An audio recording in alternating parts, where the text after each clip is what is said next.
Elle est en or, comme une pierre précieuse. Elle est, paraît-il, dotée d'une harmonie unanimement reconnue par les scientifiques et les artistes.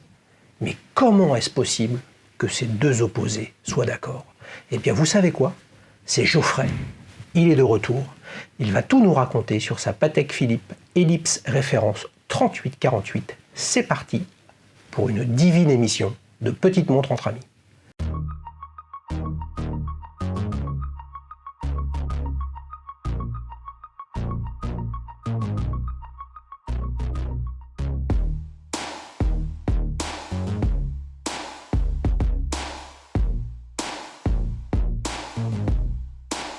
Salut Geoffrey, ça va? Très bien. T'es en grande forme? Ouais, content d'être de retour. De retour, vous l'avez reconnu les amis, Geoffrey, c'est la classe avec les montres habillées. Il était venu dans un battle avec un collectionneur avec 3 quartiers must de quartier, des tanks.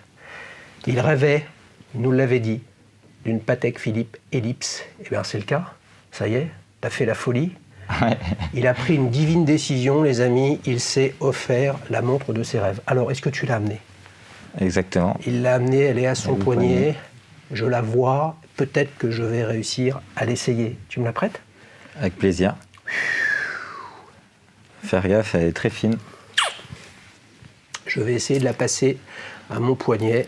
J'ai fait exprès de venir avec une montre peu ou prou des mêmes années. On va voir ça tout à l'heure. Beaucoup plus grosse, beaucoup plus épaisse. Look 70s, c'est plus mon style, les amis. Alors, qu'est-ce qu'on a là? On a une ellipse avec cette forme très caractéristique. Hein, je suis sûr qu'on va en parler. Ni ronde, ni ovale, ni rectangulaire. Et oui, elle a les divines proportions. Tu l'as acheté quand? Je l'ai acheté en février dernier, février-mars. Alors, février dernier, pour les amis qui nous regardent, c'est donc de cette année 2021. De cette année, en 2021. Juste après à l'épisode. Juste après qu'on ait fait battle avec un collectionneur. Ah, tu sais ce qui se passe si elle me va, hein? T'es au courant? C'est la nouvelle, une partie des nouveautés de petite saison, voilà, saison 3, c'est que si elle me va, je la garde. Merci beaucoup, Geoffrey. Ah, salut les amis, hein. Non, je déconne. Février, donc ça fait 9 mois. C'est ça. 9 mois à peu près. Comment tu t'y es pris pour l'acheter? J'ai regardé sur Internet. La première fois que je l'avais découvert, c'était sur ta chaîne d'ailleurs. Ouais. Tu l'avais mis dans un dual time, tu l'as présenté. Ouais. Et c'est comme ça que j'ai connu ce modèle. Ah ouais? Sur les 4 montres que je présente? Ouais. Les 4 alternatives à la montre présentée par l'invité? Je sais plus, c'était une Cartier peut-être sûrement. C'était pas la Cartier Tank Solo? Peut-être. Ah oui, une montre. Trouver une alternative à une Tank ou à une Jaeger LeCoultre rectangulaire, c'est pas facile, donc il faut aller chercher un petit peu là. C'est, j'ai envie de te dire, pour tout de suite démarrer, une toute petite montre. Oui, mais pour les grands hommes. Ah, il est bon, on l'aime ce Geoffrey. Les amis, souvenez-vous, battle avec un collectionneur. Avec Geoffrey, vous regardez, c'est sur la chaîne. Donc tu l'as découvert via Dalicious. Et là, tu t'es dit, mais c'est mon style. Oui, c'est ça. En fait, après, quand j'ai regardé un peu plus dans les styles habillés, parce qu'en fait, c'est avec les musts où j'ai vraiment développé mon appétence pour les modèles vraiment fins, habillés. Après, j'aime pas forcément habillé parce que je trouve qu'elles peuvent se porter avec tout, avec n'importe quel style, même avec un t-shirt. Mais des montres, petites. Ou raisonnable en taille. Quand tu l'as découverte, tu as fait quoi? Tu as tapé sur Internet, Patek Philippe Ellipse? Oui, et sur Instagram aussi. Ouais, et là, tu t'es rendu compte que, waouh, il y avait du monde, il y avait beaucoup de modèles? Oui, c'est ça, il y a énormément de références sur ce... C'est une des caractéristiques de ce modèle. Ouais. Qu'est-ce qui t'a plu dans le modèle? C'est la forme. La forme et surtout le cadran. Ah oui, les amis, on a un petit boîtier avec un cadran qui est somptueux, de soleillé, d'un bleu très profond. Il y a énormément de documentation. Hypnotique. Sur comment, Ah, d'entrée, là. Je sens ça va être ton adjectif, ça. Non. Mais oui, là, tu peux même voir, avec les très peu de rayons du soleil, on voit déjà des rayures se former. Ouais, c'est vrai. Ouais, tout à fait. Donc, c'est une montre en or jaune. C'est ça. Ouais, 18 carats. Ouais. Oh oui, c'est ça. Ouais, c'est ça. Des ellipses, il y en a quand même. Ça a été lancé, les amis, dites-moi si je me trompe. Mais avant de vous dire et de te dire ça, je me demande si c'est dans le quiz. Non, ça ne l'est pas. Donc ça a été lancé fin des années 60. 68. Ouais, 68, il a tout révisé. Hein. C'est pour ça que je ne la pose pas cette question, parce que je savais bien qu'il allait l'avoir. 68, elle est toujours au catalogue. Ouais. Mais en fait, je sais 68 surtout parce qu'il y a eu les 50 ans très récemment. C'était en 2018 où ils ont relancé. Et elle, quelle année celle-là alors?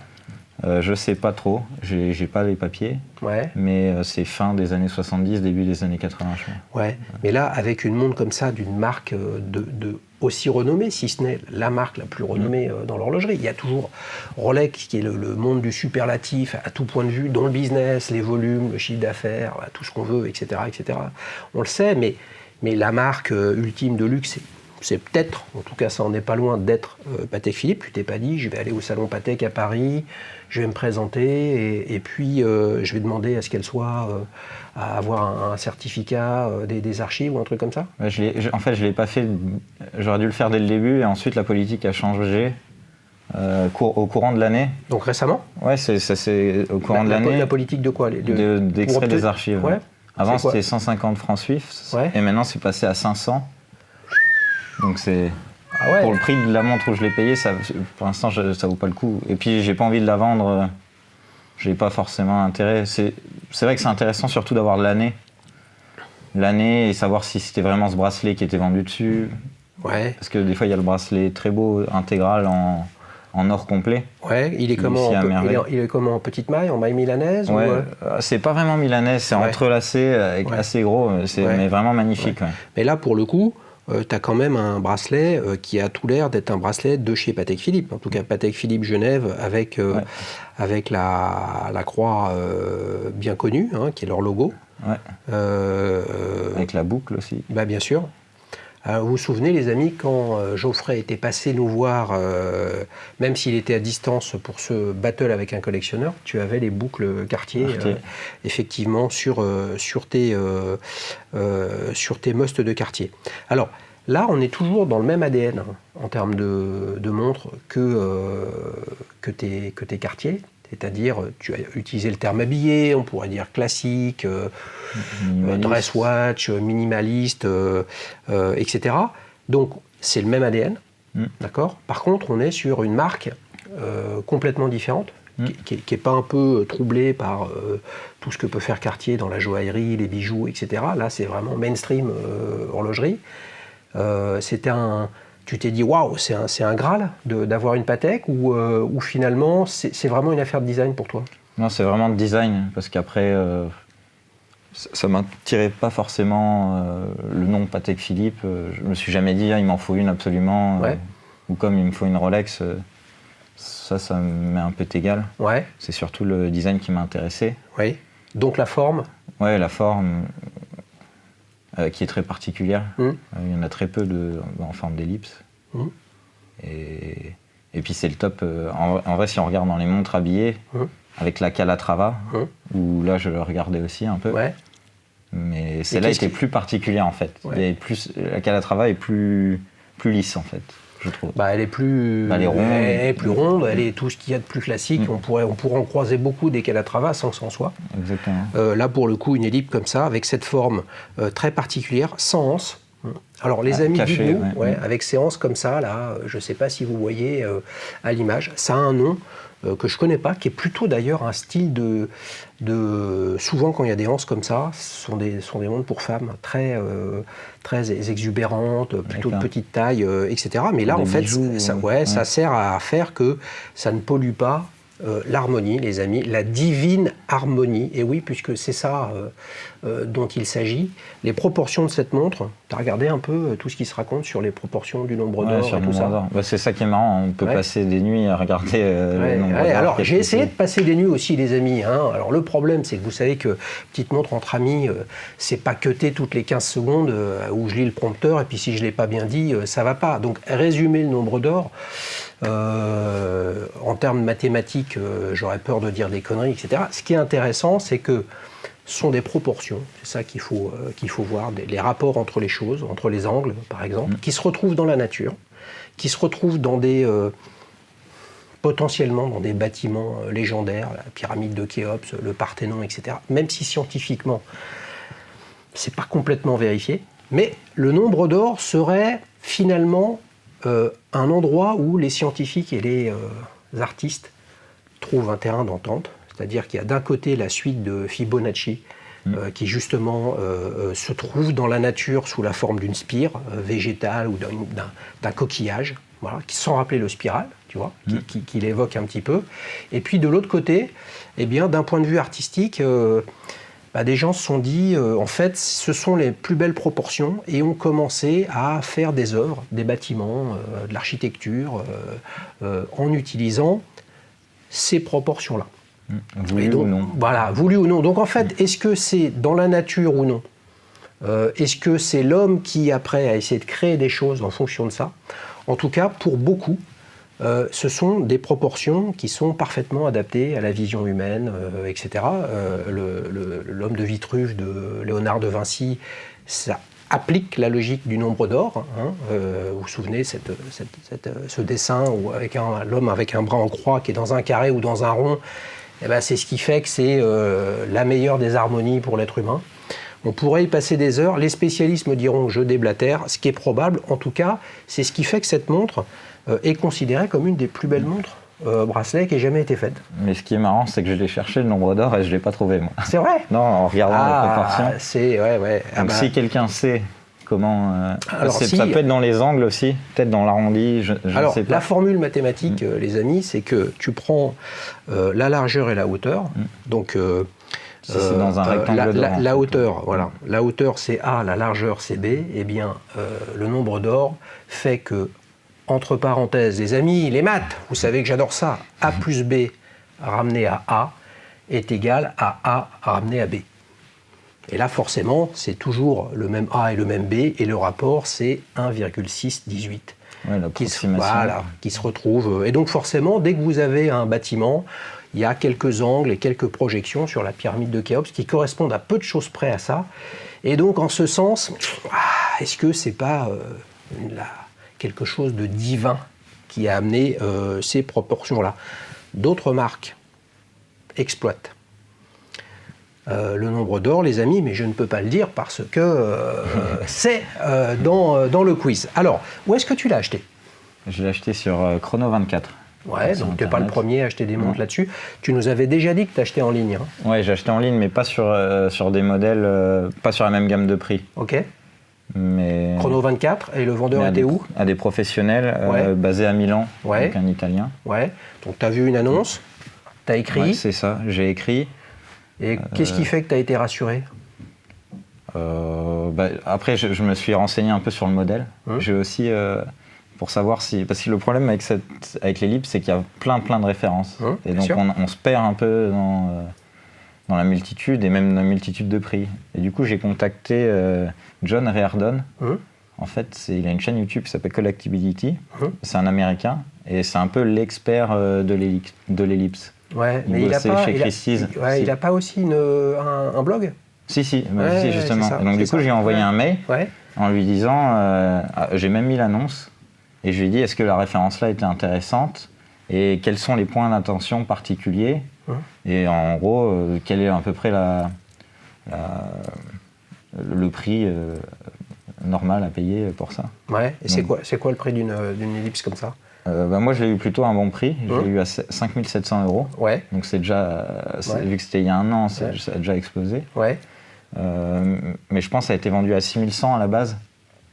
Donc, tu as négocié ? Ouais, j'ai un peu négocié. C'est un dur négociateur. Mais en fait, je vais donner ma technique. Ouais, vas-y, je t'en prie. C'est ça le partage. En fait, je lui ai dit de ne pas passer par la plateforme Chrono 24. Parce que c'était un professionnel avec un site, quelqu'un de sérieux, avec un gros pédigré.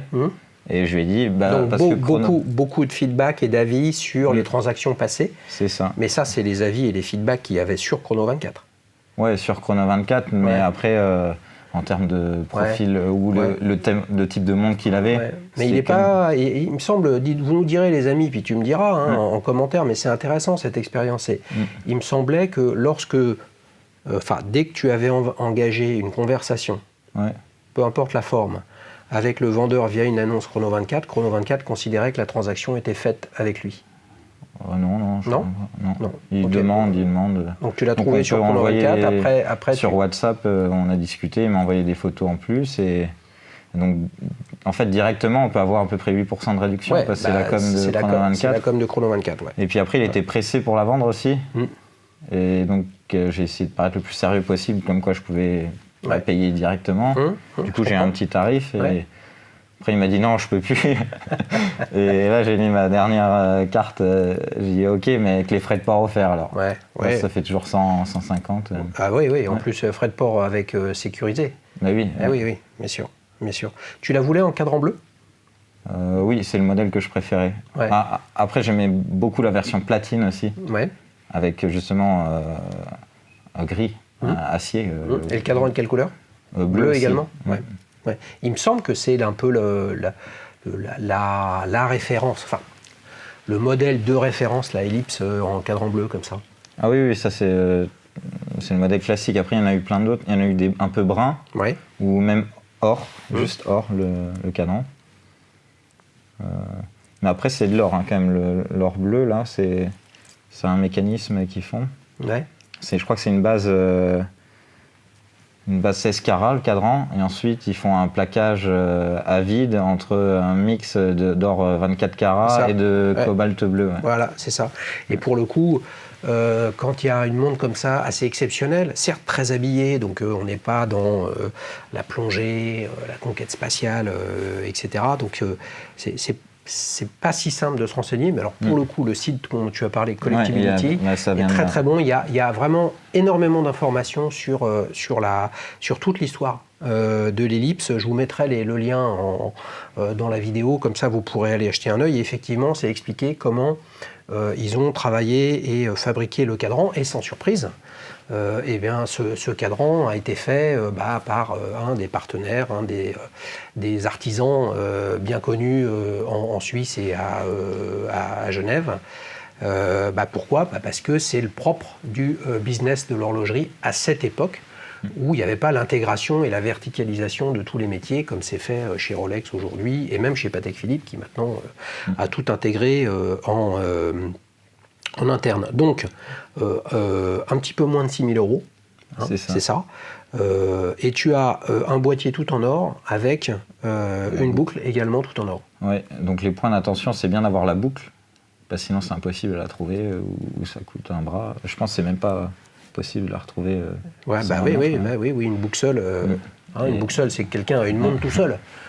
Les amis, c'est comme, je suis obligé de le dire là, parce que c'est trop beau les histoires de non mais rien n'a été poli, tout est d'origine, truc. Comment se fait-il que sur n'importe quelle plateforme de vente de produits d'occasion et donc de montres, on trouve des inserts Rolex tout seul? Pauvre insert, pauvre Pichou, il a perdu sa montre, dis donc, ou alors des bracelets, etc. C'est bien qu'à un moment ou un autre, il y a des montres qui ont été démembrées, et qui fait que derrière, c'est recompilé. Donc, faut être vigilant là-dessus, et puis essayer de mettre le bon prix sur le bon produit. Tu vois, tu n'aurais pas eu la boucle d'origine, pour le coup, une boucle comme ça en or, introuvable, tu la refais faire, d'abord elle ne sera pas d'origine, ça va te coûter une tonne. Donc c'est clair qu'il faut au moins enlever, 500 si ce n'est 1000 balles. Même dessus, plus, parce que c'est vraiment un élément particulier vu la forme. Oui, non mais ce que je veux dire, c'est que avoir quelque chose qui n'est pas d'origine ne veut pas dire qu'il ne faut pas acheter la montre. Par contre, ça veut dire qu'elle a un prix qui est inférieur au fait qu'elle soit complètement d'origine. Donc tu n'as pas de papier, tu n'as même pas une petite boîte, un truc comme ça ? Non, je n'avais pas la boîte non plus. Moi, j'ai envie qu'on se cotise, les amis, à ce rythme-là, pour qu'ils puissent se payer quand même un extrait des archives. Mais c'est vrai que 500 balles, c'est 500 francs suisses, pardonnez-moi les amis, c'est quand même super cher. Mais est-ce que, tu vois, est-ce que c'est pas... parce que tu peux avoir un extrait des archives où tu communiques un numéro de calibre, tu vois, numéro de série sur le dos, et puis on t'envoie de l'information.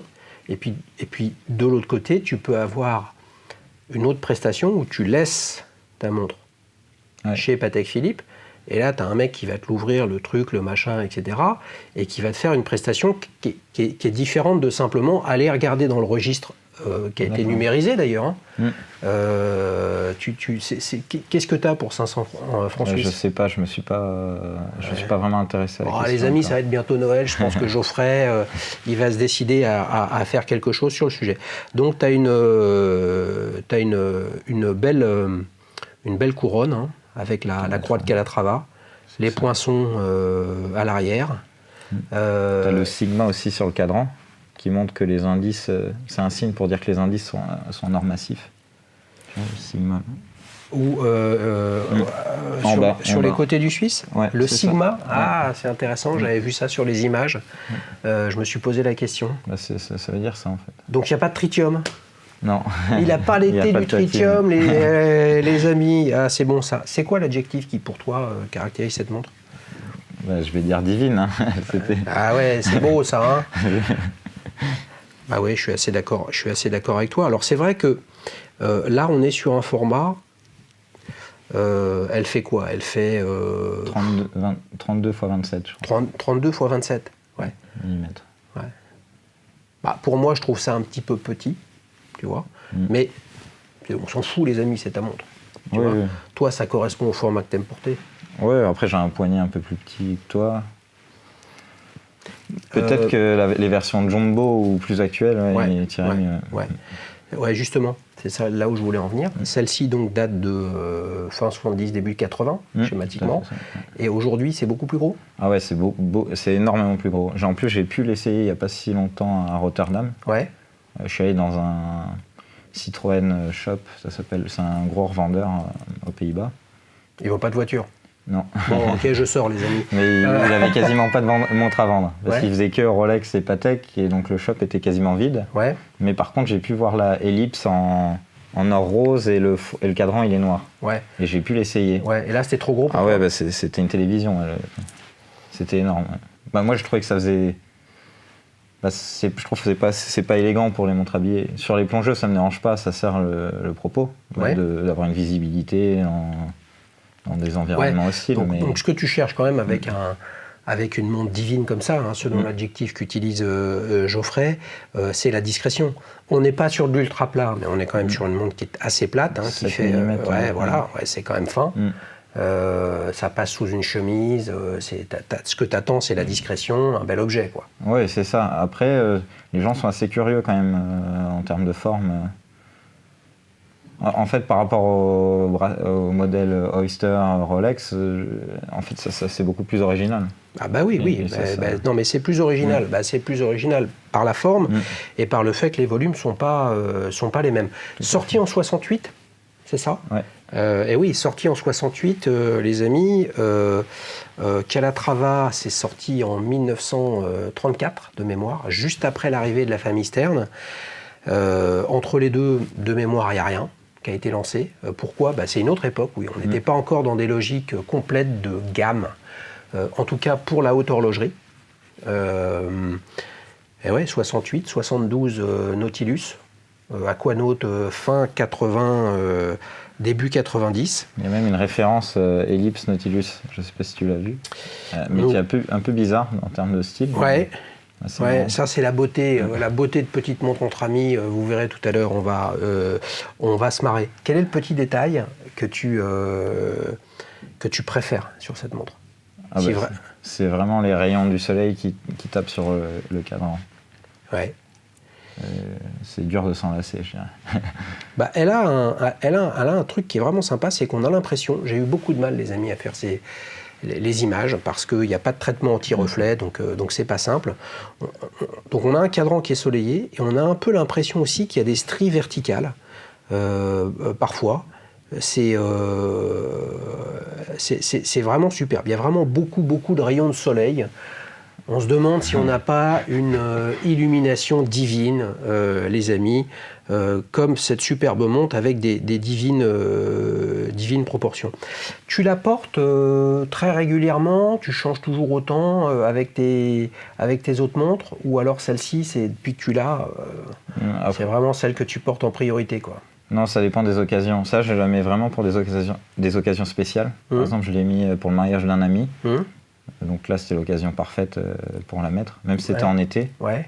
Comment les gens réagissent quand ils la voient, celle-là? Parce qu'elle est, elle est symbolique chez Patek Philippe, pour les amateurs d'horlogerie également, et pour beaucoup de gens, c'est une montre qui est jamais vue. Ah non, mais même, c'est marrant parce qu'avec des amis qui ne connaissent pas les montres, Patek Philippe, en fait, ils ne connaissent pas. Et donc, en fait, il n'y a pas du tout les mêmes réflexions qu'avec Rolex. Ah, ça y est. Tu te la donnes? Alors que moi, là, on a juste des compliments. Ah, elle est super sympa. Il n'y a pas de prix qui rentre en jeu. Il n'y a pas de fausse qui rentre en jeu. Ouais, c'est ça. Et au final, il n'y a que les initiés qui savent vraiment. C'est vrai que c'est vraiment sympa d'avoir eu les amis sur la chaîne. Cette ellipse qui fait penser par sa simplicité. Vraiment, il n'y a pas de chichi. Hein. C'est vraiment très, très, très épuré. Ça me fait penser à la Calatrava de Mugna qui était passée dans la saison 1. La saison 1, ça commence à dater, les amis, c'est il y a plus de 2 ans. Et puis de l'autre côté, on a les Patek Philippe Nautilus, plus sportives. Vraiment 2 approches complètement différentes. Tout aussi sympathique. Les amis, on enchaîne pour la séquence suivante, souvenir. Tiens, je te la rends. Hop, merci, je te aussi. Vous avez vu, il n'a pas essayé complètement d'essayer cette GR Lecoultre Master Quartz, parce que effectivement, là, il y a un bracelet qui est un peu plus... difficile à mettre. Il est vraiment, vraiment très difficile à mettre. Alors, quel âge as-tu? Tu nous l'as dit, hein, je crois, hein, déjà. 28 ans, c'est ça? Oui, c'est ça. Ouais. Je me souviens plus s'il l'avait dit là ou s'il me l'avait dit avant qu'on enregistre, mais bon, c'est pas très grave. Est-ce que tu te souviens comment tu es arrivé dans l'horlogerie? Oui, je me souviens, je crois que j'avais dû avoir une Swatch quand j'étais au collège. Voilà. Ouais. Donc tu n'avais pas d'histoire personnelle, familiale, particulier? Non, mon père il mettait jamais de montre, donc c'est vraiment... Donc une Swatch, ok, donc vraiment la montre, la tool watch de l'élève, hein. C'est ça. Voilà, il faut qu'il soit à l'heure, il faut que tu rentres à l'heure, voilà. Et puis après, comment les choses se sont enclenchées? Après, moi j'aime bien tout ce qui est accessoires aussi, je pense que ça joue. Ouais. J'ai toujours aimé avoir une casquette, des lunettes, le clip. Et les gars, ils croient que je vais changer le règlement du quiz juste parce qu'il me dit ça, et il est complètement à côté du truc. Hein. Et donc, non, mais du coup, j'aime bien. Et donc, l'accessoire par excellence pour homme, c'est la montre. Ouais, c'est vrai. Donc, dès que j'ai. Ouais, mais ça, attends, t'aimes bien aujourd'hui, mais comment c'est venu cette notion d'accessoire? C'est venu, même petit, je mettais toujours un truc sur la tête dès que je pouvais. Et après, les montres, en fait, c'est venu assez tard. C'est dès que j'ai commencé à faire des stages, j'avais un peu d'argent. Du coup, je m'étais acheté une Tissot, percée 200, donc c'est sympa, mais à quartz. Ensuite, la première auto, c'était une Seiko, comme beaucoup de monde. Mais donc, du coup, toujours des modèles sportifs. En fait, j'ai toujours eu... Mais donc je pense quand on est jeune... Une Seiko, une plongeuse? Une Save the Ocean. C'est une... Avec un cadran bleu. Un cadran bleu, aussi. Marrant. Voilà. Qui est superbe aussi. Que tu as encore? Ouais, que j'ai encore. Et tu l'as amené? Non, je l'ai pas. Non. Il l'a pas amené. Mais tu m'enverras une photo. Ouais, mais c'était assez récent. C'était, j'avais 24 ans. Ah ouais. Donc en fait, c'est venu très tard. Et alors donc le déclencheur, parce qu'on le sait, il est déjà venu Geoffrey sur la chaîne avec Battle avec un collectionneur. Le déclencheur qui t'a fait démarrer sur les tanks. En fait, je cherchais une montre habillée. Du coup, j'ai toujours eu des montres sport. Je voulais vraiment un truc un peu sympa. Et en fait, j'étais parti à la base sur la Tank Louis. Mais ça, c'est assez difficile d'en acquérir une. Et je suis tombé par hasard sur un groupe Facebook et j'ai mis les pieds là-dedans comme ça. Groupe Facebook dédié à... Ouais, petite annonce horlogère. Ah oui, bien connu, bien sûr.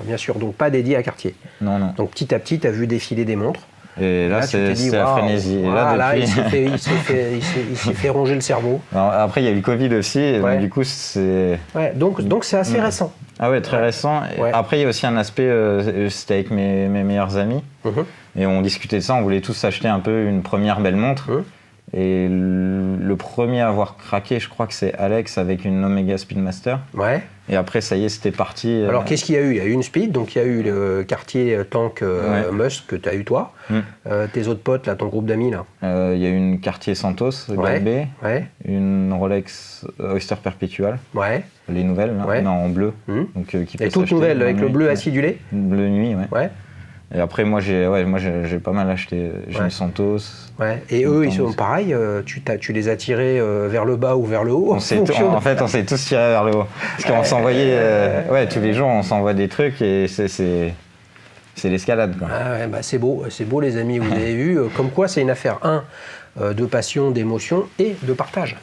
Exactement. T'aurais pas eu t'aurais pas ce groupe de potes là. Où tout le monde est un peu fan, truc, machin, et tiens, regarde ce que j'ai vu, regarde ce que j'ai trouvé, regarde ce que j'ai pris, etc. Tu serais pas là où t'es ? Non, pas du tout. Et même les gens qui nous entourent aussi, du coup, ils sont baignés là-dedans aussi maintenant. Oui. Ouais, c'est beau. Ils sont bons dans les marques quand même. À nous faire rêver comme ça, c'est pour ça qu'on les aime. Même si parfois on les chauffe un petit peu, les amis. Il a la banane, vous l'avez compris. Quand l'invité a la banane, c'est le moment du quiz. Alors, t'es chaud ? T'es prêt ? Ça va. Donc, les amis, comme vous le savez, j'ai préparé 3 questions. Honnêtement, complètement jouables pour toi. Okay. Franchement, là, je te mets pas du tout de pression. Comme il aime les casquettes, faut quand même qu'il la mérite, sa casquette, quoi. Alors, t'es prêt ? Allez. Le nombre d'or symbolisé par le signe Phi est le logo de la marque. Réponse A, Oméga. Réponse B, Baume et Mercier. Réponse C, Vacheron Constantin. C'est cadeau, les amis. C'est cadeau. Je l'attendais pas celle-là, mais c'est Baume et Mercier, non ? Il me dit non, ça veut dire que tu demandes de l'aide. Non, c'est Baume et Mercier, je pense. Baume et Mercier, réponse B. Bonne réponse, les amis. Et oui, bien sûr, Baume et Mercier. Mais j'avais pas fait le lien, en fait. Ça t'est venu, tu t'es dit comme ça ou c'est par élimination ?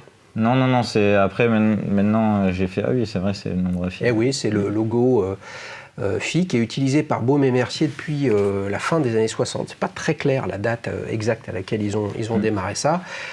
Si le symbole c'est Phi, ça peut pas être Oméga, puisque voilà. Donc souvenez-vous quand même que Oméga se nomme Oméga suite à la création d'un calibre 19 lignes pour montre de poche qui s'appelait Oméga, et ça a tellement bien marché que la famille Brandt a changé le nom de leur histoire en Oméga, et Vacheron Constantin, eux, ils utilisent la croix de Malte depuis 1880. Forcément, Vacheron Constantin, ils sont là depuis quand même très très longtemps, au milieu du XVIIIe siècle. Pas mal du tout, pas mal du tout. Pourquoi c'est intéressant aussi Baume et Mercier ? Parce que figure-toi qu'ils ont un modèle rectangulaire qui s'appelle la Hampton. Et Baume et Mercier Hampton reprend également la cote entre les ratios de hauteur et de largeur du nombre d'or. Okay. Mais pas du tout avec ce rectangulaire du coup. Exactement. Okay. Voilà. Alors, tu mènes 1-0, c'est pas mal, tu te rapproches des cieux.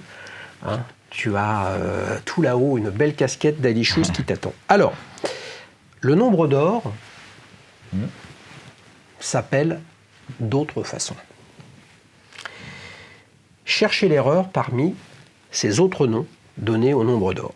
Réponse A, divine proportion.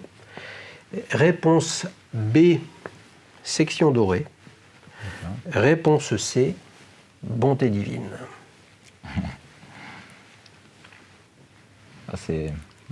La réponse fausse, c'est bonté divine. Donc bonté divine, ce n'est pas une autre façon d'exprimer le nombre d'or. Il est bon le Geoffrey, bravo. Qu'est-ce qui fait que tu es aussi sûr de toi ? La deuxième, je crois que c'est section dorée. De Vinci, c'est ça. Comme ça. Il y a eu plusieurs. Il y en a d'autres, bien sûr. Parce que par exemple, pour les Grecs, en fait, le nombre d'or, c'est pas un nombre, parce qu'il n'y a que des entiers. Tout à fait.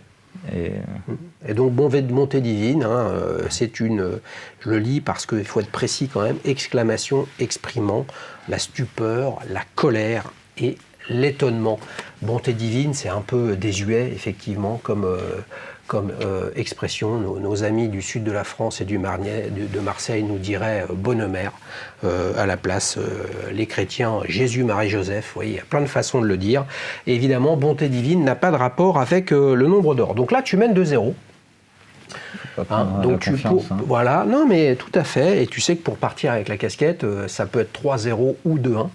Voilà, et je pense que pour toi, quand même, comme tu es très fort, on va rester sur le 3-0, les amis, si vous ne vous en voulez pas, sachant qu'il y a eu une très belle victoire des Bleus contre l'Espagne en Ligue des Nations, avec un superbe score de 2-1.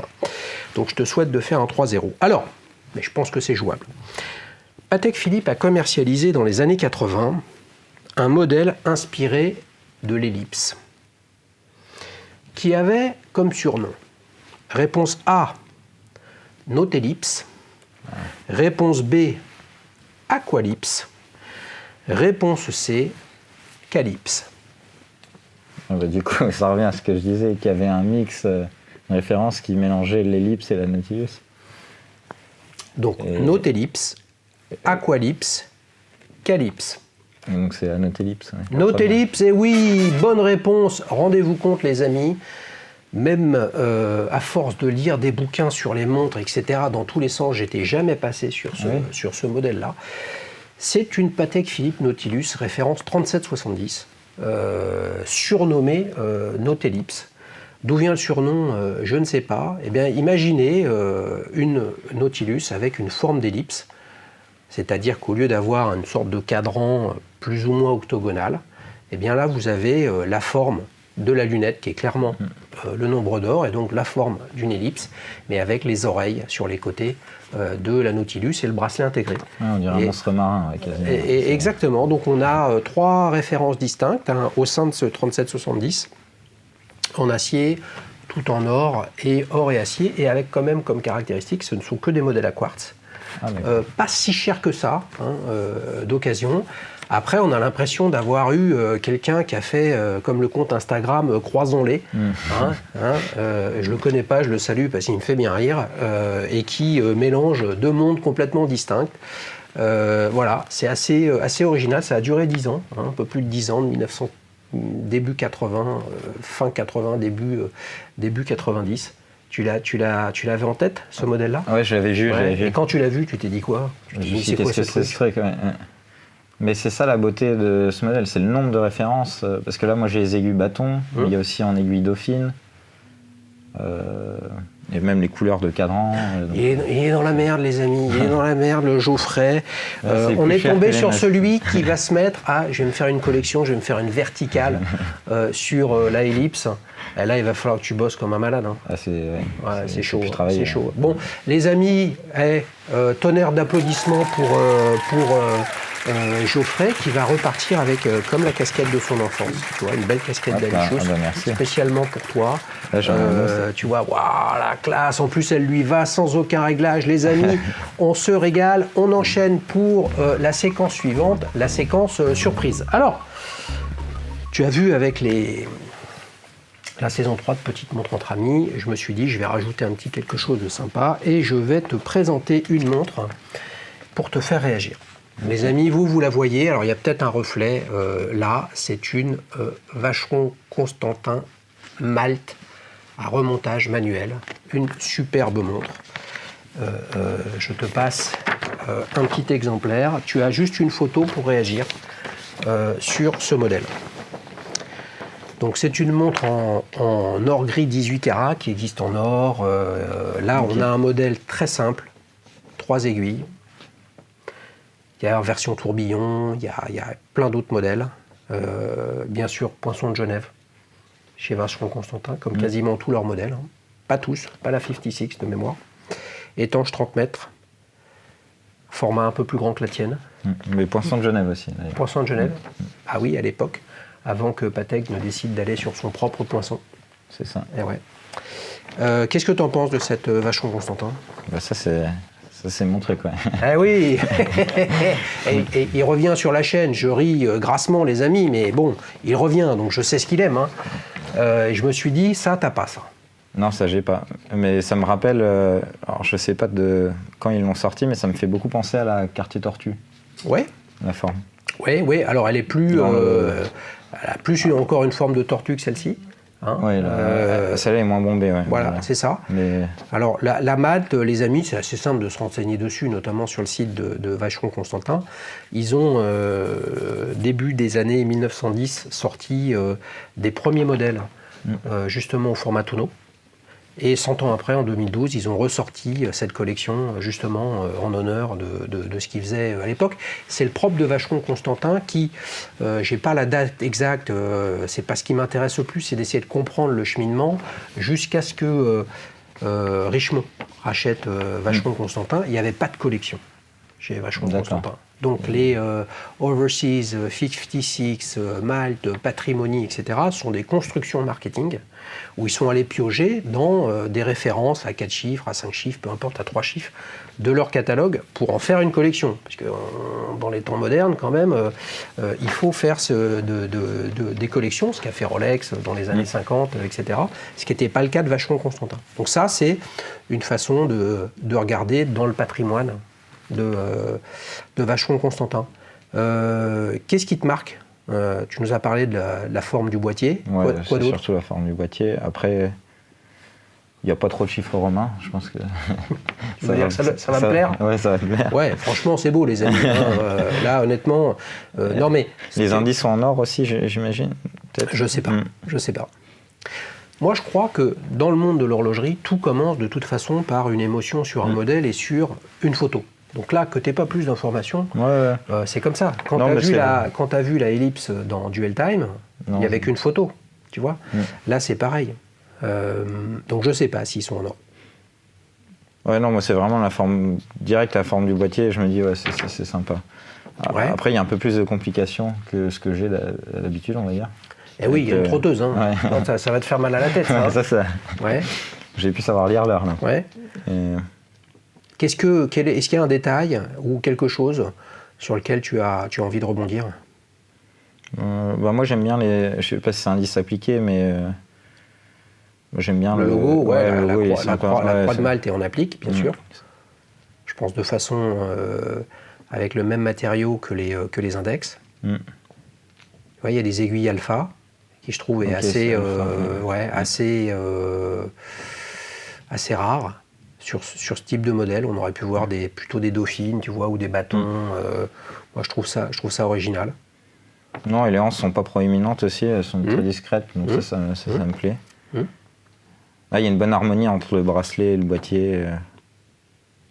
Qu'est-ce que tu penses de l'utilisation très sobre, qui, je trouve, rend le modèle très équilibré, justement, très sobre des chiffres romains, juste avec le 12 et le 6 ? Oh, moi j'aime bien ça. Ouais. Je ne suis pas un archi-fan des chiffres romains. Ouais. Bah, j'aime bien chez Cartier, mais après j'aime bien les modèles où il n'y a pas non plus. Ouais. Bah, moi les amis, ça me permet d'en parler pour le coup. Moi je la trouve super équilibrée justement. Ouais. C'est-à-dire qu'on peut avoir des chiffres romains comme ça, mais on a juste une verticale. Et il n'y a pas ce déséquilibre. En tout cas, moi, je trouve que ça déséquilibre. Autant j'aime les montres asymétriques et ce genre de choses, mais ça déséquilibre le cadran. Là, je trouve que ça le rend plutôt sympa. On est dans une gamme de prix qui est quand même assez élevée. Tarif 2021, les amis, 25 800 €. C'est une grande montre. 36 par 47. Ouais, par contre, je pense que ton ellipse, elle rentre dans le cadran, là. Ouais. Ouais, je pense que ça serait un trop gros pour moi, mais en termes de proportion, j'aime bien. Il faudrait juste à une échelle, un mini, quoi. Qu'est-ce que tu vas faire là en rentrant chez toi ? Tu vas regarder un peu ça de plus près, ou comme avec l'ellipse ou pas ? Non, je vais me renseigner sur le modèle, parce que, en plus, si tu me dis que c'est un modèle qui date d'il y a longtemps, t'es sûr qu'en vintage, il y a des modèles plus contenus. C'est sûr, bien sûr, bien sûr. Avec plusieurs références. Bien sûr. Qu'est-ce que ça t'évoque, Vacheron Constantin ? Moi, un grand patrimoine horloger, des très beaux modèles vintage, mais après, les modèles neufs, je connais pas du tout. Je suis jamais allé dans une boutique, par exemple. Ça me parle moins. Mais, ça te parle moins ? Mais à tort, peut-être, je devrais me plonger plus dans leur histoire. Ouais. Histoire passionnante, les amis. Ils ont sorti dernièrement leur Overseas, qui est, on va dire, leur montre à bracelet intégré, lancée à la même époque que Patek Philippe et Audemars Piguet, avec leur Nautilus et leur Royal Oak. Et là, ils viennent de sortir un modèle plus sport, justement, pour aller sur le segment des Royal Oak offshore. Tu vois, chose qui est intéressante, les amis, si vous n'avez pas regardé, regardez avec intérêt. Ça montre que toutes ces marques essayent d'innover. Et là où Vacheron Constantin, parfois on pourrait se dire, ils sont trop ancrés dans l'histoire qui valorise et qui est quand même passionnante. C'est que ça fait d'eux quasiment... Chacun verra un peu midi à sa porte, etc. Mais comme la manufacture la plus ancienne, 1755. Mais bon, à l'époque, c'était... la notion de marque n'existait pas. Enfin, t'étais un artisan, etc. Ou parfois, donc ils sont très bons sur ce domaine-là, et puis parfois un petit peu de mal depuis que tous les nouvelles collections ont été relancées au début des années 2000. Et bien là, clairement, ils vont dans un monde un peu moderne, plus sportif, plus bestial. Est-ce que ça va correspondre à la clientèle de Vacheron Constantin ? Je suis pas sûr. Par contre, ça va sûrement leur permettre d'aller chercher des nouveaux clients en dehors des, on va dire, des traditionalistes qui cherchent la montre et toute son histoire qui va dans le temps. 25 800 pour une montre en or gris, c'est beaucoup, beaucoup d'argent. Ouais. Quel effet ça te fait, ça ? C'est un peu... C'est pas réaliste, quoi. Pour moi, du coup, je regarde, j'apprécie, mais je m'imagine pas, du coup... Ça marche. Combien tu lui mets de 0 à 10 ? Un bon 8. Hein. Un bon 8 sur 10 ? Ouais, je juge en proportion, sans dire elle est trop grosse pour moi, mais un bon 8.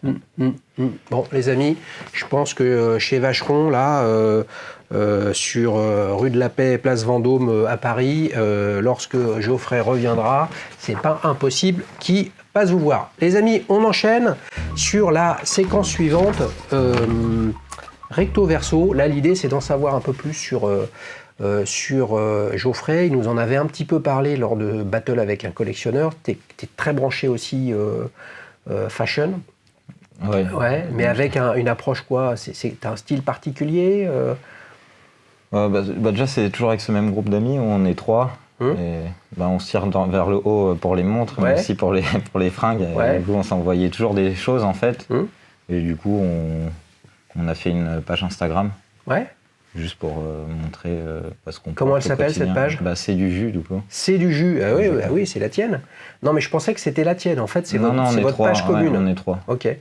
Donc c'est quoi là ? Alors puisque vous êtes 3, on finira par toi derrière. Mais donc l'un des deux autres là, c'est quoi son accessoire de mode autre que une montre préférée ? Il y en a un, il est beaucoup axé bijoux, par exemple. Et donc, du coup, moi aussi, j'ai commencé, j'ai récupéré une petite bague pour l'annulaire en or. Ouais. Et là, c'est bête, je l'ai oublié, elle reste à Rotterdam. Mais sinon, j'aurais bien mis, ça va super bien en plus avec la ellipse. Ouais. Et... Donc bijoux. Ouais, bijoux. Cravate ? Non, ça, c'est moi, ça, c'est ma touche. Alors, moi, je suis un peu le plus habillé, on va dire. Ouais. Parce que je vais au bureau, j'allais au bureau régulièrement. Là, je commence aussi à retourner. Ouais. Et du coup, j'aimais bien être un peu plus formel. Ouais. Donc, quand tu vas au bureau, tu mets ta cravate ? Pas forcément, non, c'est pas... Pas forcément, ouais. Mais quand tu bosses de chez toi... Non. Tu ne mets pas ta cravate ? Non, j'aime pas. T'as combien de cravates ? Genre une vingtaine. Ouais. Ah ouais, ça va encore. Oui, ça va. C'est raisonnable. C'est raisonnable. Ok, donc t'en as un qui est plus bijoux, toi t'es plus vêtements, et le troisième larron ? Non, c'est tous vêtements à peu près. Hein. Ouais. Mais après, dans un style différent chacun. Il y en a un, donc du coup, beaucoup plus casual. Et l'autre entre les deux, on va dire. Ouais. Et toi, t'es quoi plus... c'est un peu vintage, là, quand même. Ta cravate, elle est assez 70s dans les couleurs. Ouais, c'est un style un peu Ivy League, on va dire. Ouais. Donc, c'est les universités américaines. Ouais. Donc, fin des années 50, c'est un peu le... Ça, c'en est une d'époque ? Non, ça, c'est un truc... c'est Drake's. Et ils font des super cravates. C'est fait main à Londres. Ouais. Donc, 3 plis. Ouais. Avec, tu vois, un truc pour structurer la cravate. Ouais. Mais après, il y en a par exemple des 7 plis où tu n'as même pas besoin de structure, juste avec les plis, elle est structurée. Tellement... Donc aussi, il y a tout un artisanat aussi qui est intéressant, comme pour les montres, sur les vêtements. Ouais. Je comprends. Et les chaussures, c'est votre truc aussi ? Ah ouais, les chaussures aussi. Ouais. Mais je pense qu'on a commencé par ça même. Ouais. Avant, on était basket même. Et après, on s'est dit... Basket au sens sneakers ? Basket sneakers. Ouais. Et après, on s'est dit, mais c'est complètement... c'est être abruti de mettre autant d'argent dans des baskets avec les matériaux qu'il y a, fait en Chine, avec beaucoup de production. Ouais. Donc là, il n'y a pas de logique artisanale. Là. Ouais, non, c'est... Non, et puis même c'était de la fast fashion un peu. En fait, on passe de modèle en modèle. Mais t'aurais pu, tu pourrais être dans une logique de pure collection. Oui. Voir tu les achètes, tu les portes pas, tu les mets dans une belle boîte. Ouais, t'as fait, ouais. Oui, il y a tout ça, mais au final, ça n'a pas pris. On a acheté pas mal, mais ça au final, on a quasiment tout vendu. Ouais, donc vous êtes plutôt allé sur les chaussures en cuir. C'est ça, en plus, il y a plein de bonnes marques en France. Il y a Paraboot, par exemple, JM Weston. Et je préfère largement mettre... ça coûte un peu plus, mais on les garde toute une vie. Quoi. Ouais. Ça fait plus sens. Si tu les entretiens, le style, regarde. Mais c'est indémodable. L'Ellipse, ça a été une tuerie en termes de business pour Patek Philippe. Je crois avoir lu, notamment sur le site en question là, dont tu parlais, Collectability, qu'à un moment, ça pesait 60% des volumes. La Ellipse chez Patek, 60%, vous vous rendez compte, hein. Mais ils ont mis les moyens. Il y avait une grosse campagne de pub aussi, mais qui était super sympa. Les vieilles pubs Ellipse sont top, avec tout briquet, pince-cravate. Il y a aussi des... On rejoint un peu dans des gammes de prix différentes ce qu'a fait Cartier avec sa Must. Exactement, c'est ça que j'aime bien. Alors les amis, pour ceux qui fument, moi je ne fume pas en l'occurrence, mais je ne savais pas qu'il y avait des briquets Patek Philippe Ellipse, probablement fabriqués bien évidemment par un fabricant de briquets qui est en forme justement d'ellipse et du nombre d'or. T'as regardé ça? Ça doit coûter une tonne. Ouais, non, ça coûte le prix d'une montre. Mais du coup, moi qui aime bien les accessoires et tout branchés, par contre j'ai acheté tout ce qui était Cartier. Moi. Ah, donc t'as le briquet? Cartier Santos. Mais Santos... comme la montre, quoi. Vraiment, ça coûte pas si cher, 100-200 euros. Justement, il y a un expert à Paris en briquet qui est capable de tout retaper et qui en vend des tout prêts. Ouais. Comment il s'appelle? Je crois que c'est Arnaud, j'ai oublié le nom, mais je pourrais le mettre. Tu me le diras, on le passera. Il me semble être passé une fois chez lui avec un pote qui avait acheté un Dupont. Ah ouais, c'est sûrement lui, il y en a qu'un. Il est expert à la Cour de Paris? Sûrement, et puis il reçoit dans son appartement. Qui est dans un escalier sous les toits, là. Ouais, sûrement. C'est ça, les amis. Il est sympa comme tout, je me souviens plus de son nom. C'est un expert, effectivement, dans tout ce qui est briquet, que ce soit les briquets Dupont, les briquets Cartier, toute autre marque, etc. Et, de façon assez surprenante, en fait, tout peut se faire fonctionner. Il suffit juste de savoir comment ça fonctionne, comme un horloger qui, lui, sait, et puis nous... on ne sait pas, les amis, on l'avait remarqué que c'était un fan quand même de mode, Geoffrey. Souvenez-vous des photos que tu nous avais envoyées avec tes différentes Cartier Tank, où on voyait du cuir, des vêtements, du tweed, des choses très sympas. Les amis, on enchaîne avant de conclure sur la dernière séquence, ta prochaine montre. Donc là, est-ce que déjà, depuis que tu as acheté l'Ellipse, tu en as acheté une autre? Ouais, t'as pas arrêté? Ouais, j'ai complètement craqué. On va pas y arriver, les amis, parce que sinon on va battre le record du monde de ce divin épisode de Petite Montre entre amis. Est-ce que là, t'en as une dans le viseur? La dernière grosse que j'ai achetée, c'est une Cartier Santos du Mans. Ouais. Quelle année? Fin des années 90, mais édition collection Cartier privé. Ouais. Et qu'est-ce qu'elle a comme caractéristique? C'était des très faibles productions. Ouais. Et ils sortaient un peu tous les modèles là-dessus. Et donc sur le cadran, il y a écrit Paris en dessous du Cartier, par exemple. Tout est guilloché.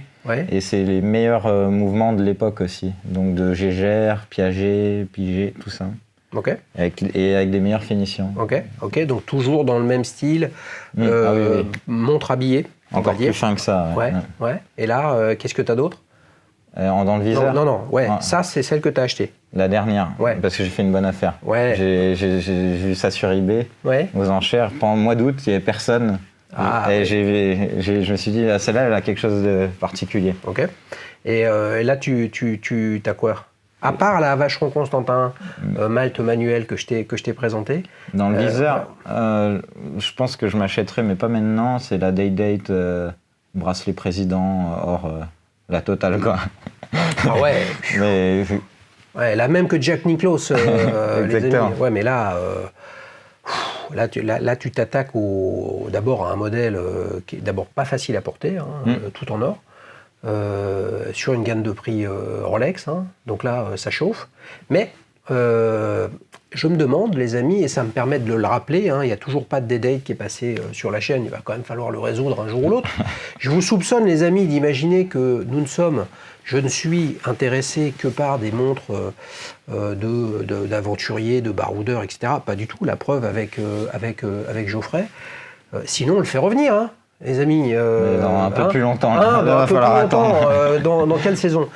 Saison 10, ça veut dire que tu l'achètes quand tu auras 35 ans? Non, mais il faut être un peu plus mature, je pense, pour porter ce genre de montre. Tu crois? Bah, ça dépend, mais... À voir. Non, en vrai, je pourrais déjà, si j'en avais une sous la main, c'est sûr mais que... combien, ça coûte combien une... Bah, en neuf, je crois que c'est 30 000, mais après... Ouais, mais neuve, elle est en 36 au moins. Ouais. En format, toi, tu veux quelque chose de plus petit, en 34 peut-être? Non, en 36, ça tirait, top, ouais. Bah, tu tirais sur du neuf? Non. Bah, pas vu le delta de prix. Non, mais quand est-ce que tu as acheté une montre neuve? Au début, mais c'est tout. Oui, bon bah voilà, donc en fait, tu iras sur du vintage. Ah oui, c'est sûr. Et puis les ordres de prix, c'est plus 15 000 maintenant, je pense. Ouais. Mais quoi que ça monte, c'est 15-18 000. Ouais, donc tu as 28 ans, tu économises pendant 2 ans, tu te payes une D-Date. Ouais, et donc tu reviens en saison 5. C'est ça. Hein? Les amis, c'est ce qu'on lui souhaite. Bien évidemment, Geoffrey, merci beaucoup. Merci à toi. C'est un grand plaisir. Il est revenu, il a fait un battle avec un collectionneur et puis maintenant, petite montre entre amis. T'es le premier à avoir fait quelque chose dans ce sens-là. Généralement, c'est après petite montre entre amis qu'on fait connaissance et puis on se marre bien, on passe un bon moment. J'espère que vous êtes éclatés, les amis. Si vous voulez avoir la banane comme Geoffrey et moi, c'est simple. Vous m'envoyez un formulaire sur www.dailyshoes.fr avec la montre, le modèle de ce dont vous avez envie de parler. Et puis en fonction d'où vous habitez, est-ce que vous pouvez vous déplacer ou pas, etc. On fait une petite montre entre amis ici dans le canapé à Paris ou alors un programme à distance et c'est vous qui choisirez. Voilà, ce qui compte, c'est ce que vous aimez. On a compris que toi t'aimais les montres habillées, les montres discrètes, avec du sens. Voilà, vous venez comme vous êtes, les amis, comme au McDo, mais c'est sur Daily Shoes. Allez, ciao, salut Geoffrey, bye bye. Bye, merci.